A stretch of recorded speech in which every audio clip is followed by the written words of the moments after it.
श्री शिवाय नमस्तेभ्यम दोस्तों। भगवान शिव जी आपकी हर मनोकामना पूरी करे, इसी कामना के साथ आज का वीडियो हम शुरू करते हैं। दोस्तों आज इस वीडियो में आपको संपूर्ण जानकारी देने वाली हूँ साल 2025 में पड़ने वाले हरतालिका तीज व्रत में। इसमें मैं आपको बताऊंगी दोस्तों कि गर्भवती महिला को व्रत कैसे करना है, साथ ही साथ ऐसी अवस्था में वे व्रत रखें या नहीं रखें। और मान लीजिए मेरी कोई बहनें गर्भावस्था में होंगी और उनका पहला हरतालिका तीज का व्रत पड़ रहा है, तो क्या ऐसी अवस्था में वे नया व्रत उठा सकती हैं या नहीं उठा सकती हैं। संपूर्ण जानकारी देने वाली हूँ दोस्तों, तो वीडियो को पूरा ध्यान से अंत तक देखिएगा, सुनिएगा।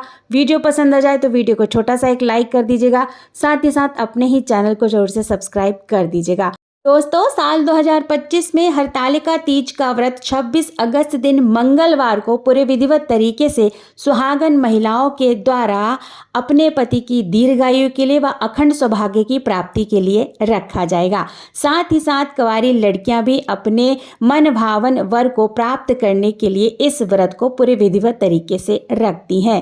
कठिन व्रतों में से एक माना जाता है दोस्तों, क्योंकि इस व्रत में 24 घंटे का निर्जल उपवास किया जाता है। ना ही इसमें जल लिया जाता है, ना ही कोई फलाहार लिया जाता है और अन्न वगैरह भी नहीं खाया जाता है। जानकारी के हिसाब से बता दूं तो गर्भा अवस्था में कुछ चीज़ों का इसमें आपको ध्यान रखना है। तो मेरी कुछ ऐसी बहनें होंगी जो गर्भावस्था में होंगी, वे व्रत कैसे करेंगी चलिए जान लेते हैं। तो देखिए, अगर आपकी प्रेगनेंसी पूरी तरह से नॉर्मल चल रही है, डॉक्टर ने आपको किसी भी प्रकार की कोई दिक्कत परेशानी आपकी प्रेगनेंसी में नहीं बताई है, एक्स्ट्रा केयर के बारे में नहीं बताया है या बेड रेस्ट वगैरह के लिए नहीं बताया है, तब तो आप साल 2025 में हरतालिका तीज का व्रत कर सकती हैं।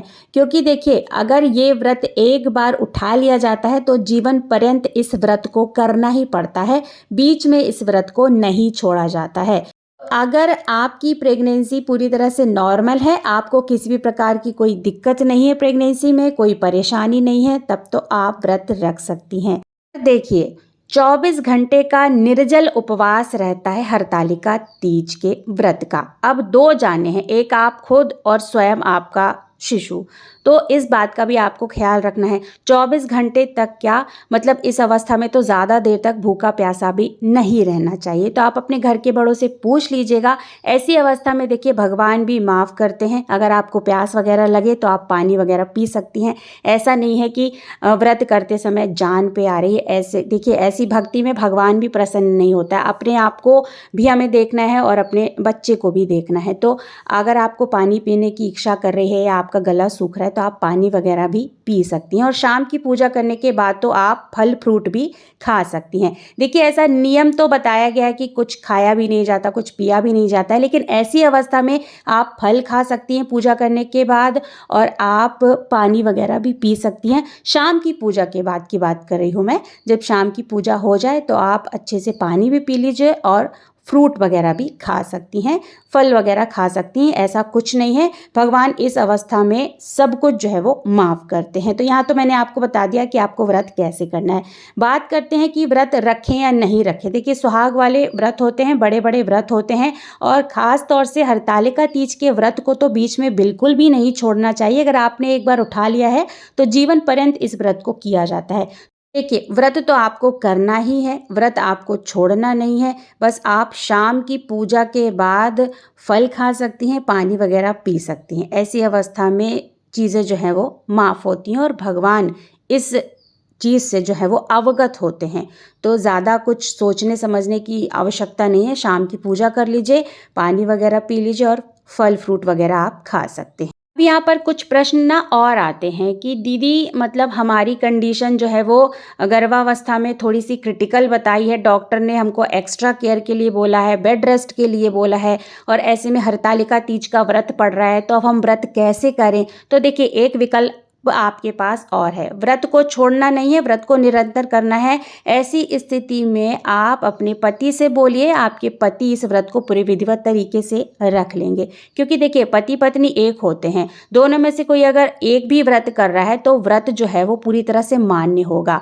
व्रत को खंडित नहीं करना है। तो आप अपना व्रत जो है वो पतिदेव को दे सकती हैं इस अवस्था में, जो वो है पूरी तरह से मान्य हो सकता है। ये विकल्प आपके पास है। तो अगर आपको डॉक्टर ने मना किया है, ज़्यादा व्रत वगैरह नहीं रखना है, या एक्स्ट्रा केयर के लिए बोला है, या बेड रेस्ट के लिए बोला है, आपकी जो प्रेगनेंसी चल रही है उसमें थोड़ी सी कंडीशन जो है वो ठीक नहीं है, आपके पति इस व्रत को रख लेंगे और व्रत आपका निरंतर चलता रहेगा, व्रत भी आपका बीच में खंडित नहीं होगा।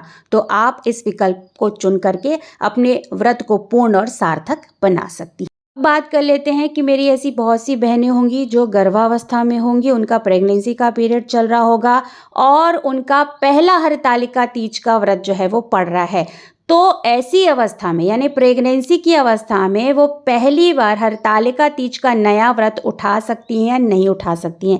मान लीजिए उन्होंने शादी के पहले इस व्रत को नहीं किया, शादी के बाद उनको इस व्रत को करना है और उनकी प्रेगनेंसी भी आ गई है और ये व्रत भी उनके लिए पहली बार पड़ रहा है। तो ऐसे में आपसे कहना चाहूँगी कि प्रेगनेंसी के चलते आप नया व्रत ना उठाएं, आने वाले साल में आप जो है वो व्रत उठा सकती हैं। देखिए, क्योंकि जब हम कोई भी नया व्रत उठाते हैं ना दोस्तों, तो उस व्रत के कुछ नियम होते हैं, उन नियमों का पालन करते हुए हमें नए व्रत को उठाना चाहिए। और बड़े बुजुर्ग भी कहते हैं कि अगर महिला इस अवस्था में है तो वो कोई भी नया व्रत ना उठाए। तो ये समय आपका निकल जाए, आने वाले समय पे आप नया व्रत उठाइए और पूरे विधिवत तरीके से हरतालिका तीज व्रत की पूजा पाठ कीजिए। दोस्तों, यहाँ पर मैंने प्रेगनेंसी के चलते हुए आपको हरतालिका तीज का व्रत कैसे करना है सभी प्रश्नों के उत्तर अच्छे से दे दिए हैं। आशा करती हूँ आपको वीडियो पसंद आया होगा। अगर वीडियो पसंद आया है दोस्तों तो वीडियो को छोटा सा एक लाइक कर दीजिएगा, साथ ही साथ अपने ही चैनल को जोर से सब्सक्राइब कर दीजिएगा। दोस्तों, बहुत जल्द मिलते एक नए वीडियो के साथ, एक नई जानकारी के साथ। तब तक के लिए श्री शिवाय नमस्तभ्यम। धन्यवाद दोस्तों।